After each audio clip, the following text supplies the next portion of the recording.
नमस्कार, स्वागत है आपका अपने YouTube channel biology by Rahul Aswal पे। देखो अपन ने लैब असिस्टेंट का बैच स्टार्ट किया था, जिसके अंदर सबसे पहले पाचन तंत्र का अध्ययन अपन कर रहे थे, जिसमें एक भाग को कंप्लीट कर लिया था और अब नेक्स्ट पार्ट अपन स्टार्ट करते हैं पाचन तंत्र का। तो आशा करता हूँ कि आपने इससे पहले वाला वीडियो देखा होगा। अगर आपने नहीं देखा है तो वो वीडियो ज़रूर देखना, उसके बाद में इस वीडियो को आप देख सकते हैं। उस वीडियो में मैंने लास्ट टाइम बता रहा था मैं आपको कि दांत 4 प्रकार के होते हैं, कृतनक, रदनक और अग्रचौर्णक और चौर्णक। ये 4 प्रकार के दांत होते हैं और इन चारों प्रकार के दांतों का कार्य मैंने समझाया था आपको, जिसमें कृतनक का कार्य होता है काटना और कुतरना, और उसी प्रकार रदनक में मैंने बताया था आपको रदनक का काम होता है चीर फाड़ करना। मतलब ये ज़्यादातर मांसाहारी प्राणियों में ज़्यादा विकसित होता है। रदनक का कार्य क्या बताया मैंने, चीर फाड़ करना होता है। और प्रीमोलर यानी अग्रचौर्णक और चौर्णक जो दांत मैंने आपको बताए थे, उनका कार्य होता है भोजन को चबाने में सहायता प्रदान करना। नेक्स्ट आज अपन स्टार्ट करते हैं दांत की संरचना के बारे में। उससे पहले आपको एक नोट पॉइंट है, उसके बारे में जानना बहुत ज़रूरी है। वो है कि मांसाहारी प्राणियों में रदनक तीखे व सुविकसित होते हैं, जिन्हें अपन सेकोडोंट कहते हैं। और दांत की जो संरचना है, इसे अपन 3 भागों में डिवाइड करेंगे और उनके अंदर फिर अपन दांत की स्ट्रक्चर में आपको समझाऊंगा और कुछ की पॉइंट्स हैं और दंत सूत्र की बात करने वाले हैं। तो आप जल्दी से रेडी हो जाइए, अपन स्टार्ट करते हैं दांत की संरचना। अगर ये पॉइंट समझ में नहीं आया तो आप मेरे को बता देना, क्योंकि मैंने अभी भी आपको बताया था कि जो रदनक दांत है उनका काम क्या है, चीरफाड़ होता है। तो चीरफाड़ में मुख्यतः जो ठोस प्रकार के भोजन है उनको चीरफाड़ करने में सहायक होता है। तो जो रदनक दांत है ये कार्य इन्हीं का होता है, तो ये ज़्यादा विकसित ये ही होंगे क्योंकि इनका कार्य क्या है, ज़्यादा मांसाहारियों में। तो अब अपन शुरू करते हैं दांत की संरचना। जनरली जो दांत है वो 3 भाग यानी देखने के आधार पे 3 भागों में डिवाइड किया गया है। सबसे पहला भाग होता है इसका शिखर, जो ऊपर की ओर दिखाई देता है। दूसरा ग्रीवा और तीसरा होता है जड़। तो दांतों को 3 भागों में डिवाइड करते हैं, शिखर, ग्रीवा और जड़। अब आप इस डायग्राम को ध्यान से देखिए और दांत के ऊपर जो ऊपरी संरचना यानी बाहरी जो आवरण है, वो बाहरी आवरण है इनेमल। दोस्तों मैंने आपको बताया था इनेमल दांत का और जंतु जगत का सबसे कठोर पदार्थ है, क्योंकि इसके अंदर 96% अकार्बनिक पदार्थ पाए जाते हैं। तो और ये इनेमल ही इसका एक तरीके से सुरक्षा आवरण है दांतों का। और इस इनेमल में कई बार इसका डिफेक्ट यानी ये टूटने के कारण अपने दांतों के अंदर एक झंझनाहट प्रकार से महसूस होता है, जो इनेमल के क्षतिग्रस्त होने के कारण रोग उत्पन्न होता है। ठीक है, तो दांत के सबसे बाहर की पार इनेमल है और इस इनेमल युक्त पूरे पार्ट को अपन क्या कहेंगे, शिखर। और इस शिखर से नीचे यानी ग्रीवा, नेक गर्दन वाला पार्ट है, अपन बाहर से अध्ययन कर लेते हैं। और जो जबड़े के अंदर धंसा हुआ भाग है उसे अपन बोलेंगे जड़। क्या बोलेंगे, जड़। और इसी दांत के अंदर एक केविटी पाई जाती है जिसे अपन बोलते हैं पल्प केविटी। और इस पल्प केविटी का अंतिम छोर होता है शीर्षस्थ रंध्र। इसी शीर्षस्थ रंध्र से दांत पोषक पदार्थों का अवशोषण करता है, यानी पोषण प्रदान दांत किससे करता है, इसी शीर्षस्थ रंध्र से। और दोस्तों इस शीर्षस्थ रंध्र की एक खासियत है कि ये जैसे जैसे उम्र बढ़ती है वैसे वैसे ये शीर्षस्थ रंध्र बंद होता जाता है, जिसकी वजह से बड़े उम्र के लोगों के जो दांत हैं वो पोषण के अभाव के कारण टूट जाते हैं। ठीक है, तो ये मैंने इंपॉर्टेंट पॉइंट में भी लिखवा दिया। अब वापस समझिए, तो ये क्या है, शीर्षस्थ रंध्र जो पल्प कैविटी का निचला भाग है, जहाँ से दांत पोषणों का अवशोषण करता है। और इस जो जड़ वाले भाग के अंदर जो कैविटी पाई जाती है, जबड़े की कैविटी, वो है जिसी में ये क्या है, पल्प कैविटी पाई जाती है। इस पल्प कैविटी के बाहर की ओर जो आवरण दिखाई दे रहा है ये है डेंटिन। ये मैंने मेंशन नहीं किया है, ब्लू वाला क्या है, डेंटिन। आप देख लेना ना, ब्लू वाला, इसे बोलते हैं डेंटिन। ठीक है, तो ये है दांत की संरचना। अब वापस अपन अपने इंपॉर्टेंट पॉइंट, की पॉइंट है, उसके ऊपर आते हैं।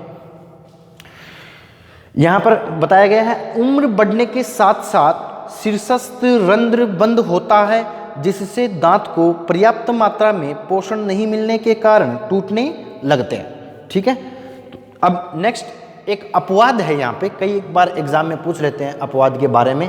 तो जो गजदंत है, हाथी के जो दांत आगे वाले दिखाई देते हैं दो, वो गजदंत और चूहे के कृतनक, कौन सा दांत बताया है? चूहे का कृतनक। मैंने 4 प्रकार के बताए थे, जिसमें से पहला प्रकार है कृतनक। तो चूहे के जो कृतनक दांत हैं वो और गजदंत, ये जड़ विहीन दांत है। एक बार वापस ध्यान से सुनिए, चूहे के कृतनक और गजदंत ये क्या हैं?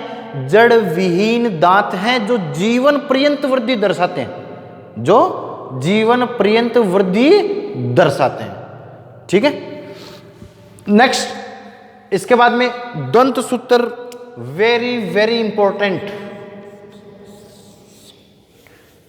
अधिकतर कंपटीशन एग्जाम में जो साइंस बैकग्राउंड से हैं उनके अंदर दंत सूत्र पूछा गया है। ठीक है, तो ये आपके इंपॉर्टेंट पार्ट है इसका। तो दंत सूत्र की बात करते हैं। एक बात और दोस्तों, अगर कोई चीज छूट जाएगी सिलेबस के दौरान तो आप धैर्य रखना कि जब तक ये पार्ट या चैप्टर, ये टॉपिक ये कंप्लीट ना हो जाए तब तक आप धैर्य रखना। उसके बाद में अगर कमी हो कि सर आपने ये चीज़ नहीं बताई, तो आप कमेंट सेक्शन में बता देंगे तो मैं उसमें मेंशन कर दूंगा। और मेरे वीडियो के अंदर कोई भी अगर त्रुटि है तो आप उस त्रुटि को सही कर लेना। हो सके जहाँ तक कोई त्रुटि नहीं मिलेगी, अगर मिल भी जाए तो मुझे क्षमा कर देना। ठीक है। तो दंत सूत्र के अंदर अपन ये आजकल कोई परिभाषा नहीं पूछता है कि भाई दंत सूत्र की परिभाषा होता है, कोई कंपटीशन एग्जाम में कोई पूछने वाला नहीं है। ठीक है, तो आपको डायरेक्ट याद करना है। तो अपन बात करते हैं दूधिया दांतों की। दूधिया दांतों का जो डेंटल फॉर्मूला है वो लिखा हुआ है 2102/2102 अब इसको समझना है कि ये सर कैसे लिखा हुआ फॉर्मूला। ये जो फॉर्मूला लिखा हुआ है ये केवल अपने दोनों जबड़े के अर्ध भाग का, अपने दोनों जबड़े के अर्ध भाग का दंत सूत्र है। कैसे सर? अब देखिए, ध्यान से समझता जाइएगा आप मेरे साथ, है ना। इधर देखो, जैसे मैंने लिख दिया 2102/2102। ठीक है, ये जो दांतों का क्रम है, ये जो ऊपर वाला जो फॉर्मूला है ये ऊपरी जबड़ा है। क्या है? ऊपरी जबड़ा। ये क्या है? ऊपर जो लिखा है सभी दंत सूत्रों के अंदर जो ऊपर लिखा है वो क्या है? ऊपरी अर्ध जबड़ा। ये क्या है? ऊपरी अर्ध जबड़ा। और नीचे वाला जो फॉर्मूला लिखा है ये निचला अर्ध जबड़ा है, यानी निचले अर्ध जबड़े का जो दंत सूत्र है और उपले अर्ध जबड़े का दंत सूत्र, ये लिखा जाता है जनरली। और ये एग्जाम में पूछते हैं। आपके एग्जाम में तो डायरेक्ट पूछेगा अगला कि दंत सूत्र बताइए, दूधिया दांतों का दंत सूत्र, या 10 से 17 वर्ष के बच्चों का दंत सूत्र पूछ ले, या आपको पूछ ले 17 वर्ष से अधिक आयु के, जिसे अपन नॉर्मल दंत सूत्र, एक वयस्क मानव का दंत सूत्र मानकर चलते हैं 2123/2123/2। एक बार ये आप फॉर्मूला देख लो, उसके बाद वापस समझाऊंगा, टेंशन मत लो। ठीक है। और खरगोश का आपको दंत सूत्र डायरेक्ट एग्जाम में पूछ ले तो 2033/1023। अब सबका उनका क्या है? अलग अलग फॉर्मूला। तो ये अलग अलग फॉर्मूला दांतों का अरेंजमेंट दर्शाता है जबड़े के अंदर, यानी कितने प्रकार के कौन कौन से दांत हैं, उनकी संख्या क्या है, यही दंत सूत्र होता है। ठीक है। अब देखो, यहाँ पर मैंने बोला है कि दूधिया दांत का दंत सूत्र, तो यहाँ पर ये जो लिखा हुआ है 2102, ये जो पहली संख्या है ये दर्शा रही है इंसाइजर, यानी कृतनक दांत की संख्या को दर्शा रही है। अगर ये ऊपरी जबड़े का सूत्र है तो ऊपरी जबड़े के अंदर इंसाइजर कितने हैं और निचले जबड़े में कितने हैं। ठीक है। तो इंसाइजर, कैनाइन, प्री मोलर और मोलर, इसी प्रकार ये भी कैनाइन, प्री मोलर और मोलर। तो ये आप मान के चल सकते हैं कि ये जो दंत सूत्र आपको हमेशा जो सूत्र दिखाया जाता है वो ऊपरी और निचले जबड़े का आधा, जो आधा जबड़ा है ऊपर वाला और आधा जबड़ा है नीचे वाला, चाहे वो बाएं साइड से हो चाहे दाएं साइड वाला हो, उनका ही सूत्र दिखाया जाता है। तो इसके अंदर दिखाया गया है कि 2102 और 2102, तो ये ऊपर वाला आधा जबड़ा है और ये नीचे वाला आधा जबड़ा है। तो ऊपर वाले आधे जबड़े के अंदर इंसाइजर की संख्या 2 बताइए, कैनाइन की संख्या यानी कृतनक की संख्या 1 है, और अग्र चौर्णक की संख्या 0 है और चौर्णक की संख्या 2 है। इस प्रकार दांतों की कुल संख्या अगर मान ली दूधिया दांतों यानी जो छोटे बच्चे हैं उनके अंदर जो दांतों की संख्या वो मान के चलते हैं अपन 2102 का मतलब क्या हुआ, इस 2 को भी 2 से गुणा करना है, 1 को भी 2 से गुणा करना है। तो यहाँ पर जो ऊपर और निचले जबड़े, ऊपर जबड़े की अगर अपन गणना करें तो आएगा 4 2 6 और 4 10, 10 ऊपर है और 10 नीचे। तो यहां से एक प्रश्न उठता है कि दूधिया दांतों की कुल संख्या होती है, तो आपका आंसर जाएगा 20। ठीक है, कैसे काउंट किए वापस समझो। देखो अगर पूछ ले 10 से 17 वर्ष के बच्चों का जो दंतसूत्र वो क्या है, तो उनके अंदर क्या है 21 22 है, 21 22 है। तो यहाँ पर जो ऊपरी जबड़ा है अपने 2 से गुणा इसलिए किया है क्योंकि ये जो फॉर्मूला है केवल आधे जबड़े का है, चाहे वो बायां वाला हो चाहे दाएं वाला हो। तो यहाँ पर ऊपरी जबड़े के अंदर कितना हो गया, यहाँ पे 4 2 6 और 4 10, 10 और 4 कितने हो गए 14 और नीचे 14, तो दोनों जबड़ों में कितने हो गए 28 हो गई दांतों की संख्या। तो इनके अंदर टोटल जो दांत होते हैं वो 28 होते हैं। अब आपको पूछ ले कि 10 से 17 वर्ष के बच्चों में कृतनक की संख्या बताइए, तो आपको अगर दंत सूत्र याद है तो आप किसी भी दांत की संख्या निकाल सकते हैं। तो यहां पर कृतनक की जो संख्या होगी 4 ऊपर और 4 नीचे, कितनी होगी 8। इस प्रकार प्रश्न और अगर लेवल के प्रश्न बन सकते हैं तो वो इसी तरीके से बन सकते हैं। ठीक है, तो इसी प्रकार ये 17 वर्ष से अधिक आयु के दंत सूत्र हो गया और ये खरगोश का दंत सूत्र हो गया। एक बार आप इसका स्क्रीनशॉट ले लीजिए, फिर अपन आगे चलते हैं। इसके कुछ इंपॉर्टेंट पॉइंट हैं जिसमें बताया गया है कि दांतों के प्रकार, जैसे विषदंती, जैसे सर्प यानी सांप के अंदर जो दांत पाए जाते हैं वो क्या है विषदंती, उनके अंदर विष निकलता है। ठीक है, आप स्क्रीनशॉट ले लीजिए। उसके बाद अपन आगे चलते हैं, दांतों का प्रकार पढ़ेंगे और जिह्वा के बारे में पढ़ेंगे। तो आपने नोट कर लिया होगा, आगे कुछ नोट पॉइंट हैं और एक विशेष प्रकार का दांत है। ऐसे दांत बहुत सारे प्रकार के होते हैं, लेकिन अकॉर्डिंग टू सिलेबस अपन अध्ययन करेंगे केवल और केवल विषम दंती के बारे में बात करेंगे। ठीक है, तो सॉरी विषदंती, विषम दंती तो मानव है। ठीक है, तो विषदंती यानी ऐसे जीव जो किसी परजीवी या अपन मान सकते हैं किसी भी परभक्षी जिनसे उनको आखेट करने यानी उन पर आक्रमण करने का डर हो, यानी शिकारियों के अंदर जिन दांतों की सहायता से वो विष को प्रवेश करवा देते हैं, ऐसे दांत को तो विष दंत कहते हैं। और विष दंत को धारण करने वाले प्राणियों को विषदंती प्राणी कहते हैं। जैसे कुछ विष युक्त या विषैले सर्प सांपों के अंदर पाया जाता है विषदंत। ये लिखा वह दांत जिससे सर्प शिकारी में विष प्रवेश करवाता है उसे अपन क्या कहते हैं विषदंत कहते हैं। और ऐसे दांतों को अपन कहेंगे मैक्सिलरी दांत भी कह सकते हैं। क्या कह सकते हैं मैक्सिलरी दांत। मैक्सिलरी दांत का मतलब ये है कि अपने जो दांत हैं जो दोनों जबड़ों में पाए जाते हैं, दोनों जबड़ों में, तो उपला जो जबड़ा है, ऊपर वाला जो जबड़ा है, उसकी जो अस्थि होती है उसे बोलते हैं मैक्सिला। अस्थि का नाम क्या है मैक्सिला। और उन्हीं दांतों, उन्हीं मैक्सिला अस्थि के सॉकेट्स में जो दांत पाए जाते हैं उनको मैक्सिलरी दांत कह सकते हैं अपन प्यार से। आगे के जो दांत है अपने उनको क्या कहेंगे मैक्सिलरी, ऊपर वाले जबड़े के आगे वाले दांत। कौन से जबड़े के ऊपर वाले जबड़े के आगे वाले दांत, कहने का मतलब इंसाइजर दांतों की बात कर रहा है। ठीक है, तो इन दांतों को अपन मैक्सिलरी दांत कहेंगे। सांप में देखा होगा आगे की ओर दांत पाए जाते हैं। ठीक है, बस वही चीज है। अब कुछ नोट पॉइंट है, जैसे पक्षियों, कछुओं, समुद्री घोड़ों, चींटीखोर और बुढ़ियों यानी बूढ़े लोगों में, बूढ़ों के अंदर दांत अनुपस्थित होते हैं। नोट पॉइंट को ध्यान में रखना। वापस सुनो, पक्षियों, कछुओं और समुद्री घोड़ों की बात करें या चींटीखोर या बुढ़ियों, इनके अंदर क्या है कि जो दांत है वो अनुपस्थित पाए जाते हैं। अब कुछ मानव से संबंधित नोट पॉइंट है, कई बार एग्जाम में डायरेक्ट प्रश्न पूछ लेता है।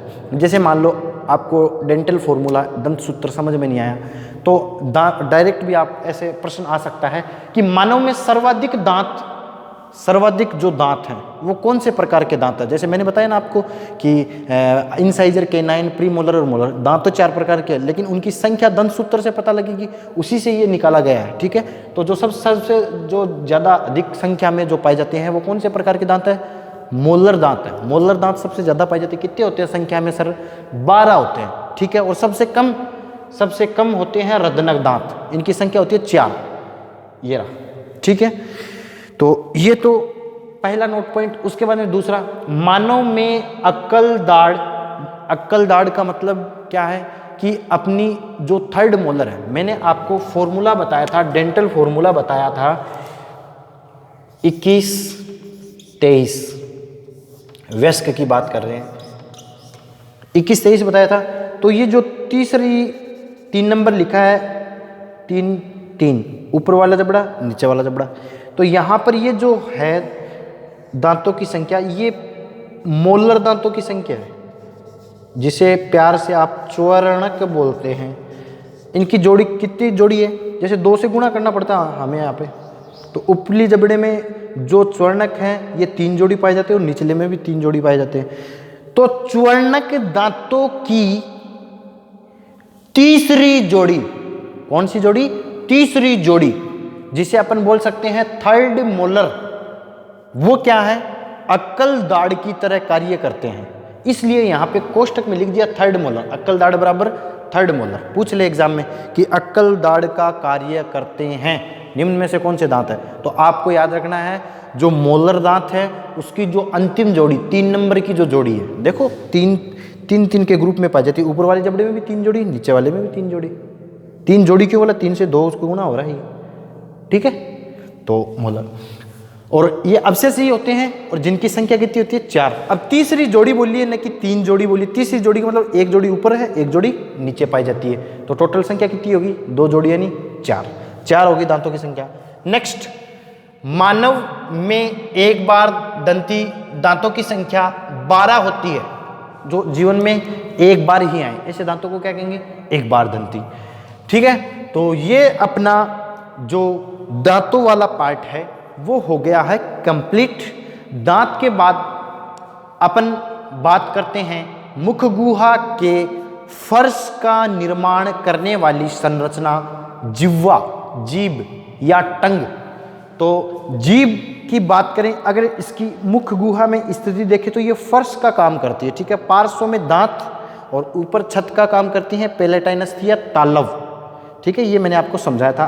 तो जीभ के ऊपर या जीभ से कुछ तंत्रिकाएं अपने ब्रेन से जीभ पे कुछ तंत्रिकाएं आती है, और इसी ब्रेन के अंदर एक होता है स्पीच सेंटर, भाषण केंद्र, जो अपने भाषण देने की प्रक्रिया को नियंत्रित करता है। ये तंत्रिका डायरेक्ट जुड़ी होती है किससे? अपनी जिह्वा से, और इस जिह्वा के ऊपर ये स्पीच सेंटर जो मस्तिष्क में पाया जाता है पूर्णतः नियंत्रण करता है। और गूंगों के अंदर ये जो स्पीच सेंटर है ये जनरली खत्म होता है, उनका डैमेज होता है मामला, समझ रहे हो ना। और जो जिह्वा है, जिह्वा से अगर बात करें पीछे वाला भाग, उसके अंदर ये 2 आगे अब मैं पढ़ाऊंगा तो आपको पता लगेगा कि यहाँ 2 नलिकाएं जाती है। एक तो वो द्वार है जहाँ पर वायु जाती है, यानी वायु प्रवेश करती है फेफड़ों में। एक वो द्वार है जो भोजन प्रवेश करती है। तो जिह्वा के जस्ट नीचे की ओर जो पहला द्वार है वो वायु द्वार होता है, जहाँ पर आगे जाके लंग्स में खुलता है। वहाँ एक कंठ नामक संरचना पाई जाती है जिसका कार्य ध्वनि का उत्पादन करना। आ, ओ, ई वगैरह जो भी ध्वनियाँ हैं, वो जब जो भी ध्वनि यंत्र भी बोलते हैं, इस कंठ को क्या बोलते हैं? ध्वनि यंत्र। और इसी ध्वनि यंत्र से जो ध्वनि है वो जीभ के द्वारा अपन क्या बोल सकते हैं? उसको नियमन प्रदान करते हैं। ठीक है, तो ध्वनि कहाँ से उत्पन्न होती है?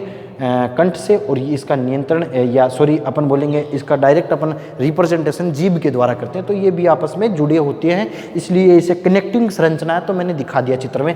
अब जो जिह्वा की बात करते हैं, जिह्वा एक गतिशील है, गतिशील नहीं, स्वतंत्र गतिशील। ये किसी से केवल पीछा, इसका जो पीछे वाला भाग है जिह्वा, मतलब यहाँ इस भाग से जुड़ी होती है, इसे बोलते हैं लिंगुअल फ्रेनुलम। जिह्वा केवल आधारीय भाग से जुड़ी होती है, जिस पेशी से ये जुड़ी होती है, उस पेशी का नाम है लिंगुअल फ्रेनुलम। उस पेशी का नाम क्या है? फ्रेनुलम भी याद रख सकते हो और लिंगुअल फ्रेनुलम। और जिस अस्थि से ये जुड़ी हो, यहाँ एक अस्थि पाई जाती है, इस अस्थि को अपन बोलते हैं हाइयोइड बोन। बोन का नाम क्या है? हाइयोइड। ठीक है, तो जिह्वा एक गतिशील पेशीय संरचना है जो मुख्य गुहा के आधारीय भाग फ्रेनुलम से जुड़ी होती है। और जिह्वा अगर पेशीय संरचना है तो इसकी अध्ययन करेंगे संरचना का, तो पता लगेगा इसमें दो प्रकार की पेशियां हैं। पहली का नाम है आंतरिक पेशी, दूसरी का नाम है बाह्य पेशी। और एक की पॉइंट है, इसको याद रखना कि जिह्वा अंदर की ओर जो गति करती है, जिह्वा अंदर की ओर जो गति करती है, वो गति हमेशा बाह्य प्रकार की पेशियों द्वारा उत्तरदायी या इनके द्वारा ही संपन्न होती है। ठीक है, तो आप यहाँ तक सभी लोग पढ़कर आएंगे और मिलते हैं नेक्स्ट क्लास में नए वीडियो के साथ। अब जिह्वा के स्वादांगुर की बात करेंगे, जीभ के बारे में पढ़ेंगे, फिर ग्रसिका के बारे में, ग्रसनी, सब के बारे में पढ़ेंगे एकदम तरीके से, टाइम के साथ। तब तक के लिए थैंक यू। अगर वीडियो पसंद आए तो जो भी जिसको भी आवश्यकता है आप उसे शेयर कर सकते हैं, बिल्कुल, इसका कोई पैसा नहीं है। ठीक है, जिसको भी आवश्यकता, आपको लगता है कि वो पढ़ सकता है इससे, ये फ़ायदे की चीज़ है, तो शेयर कर देना। ठीक है, थैंक यू।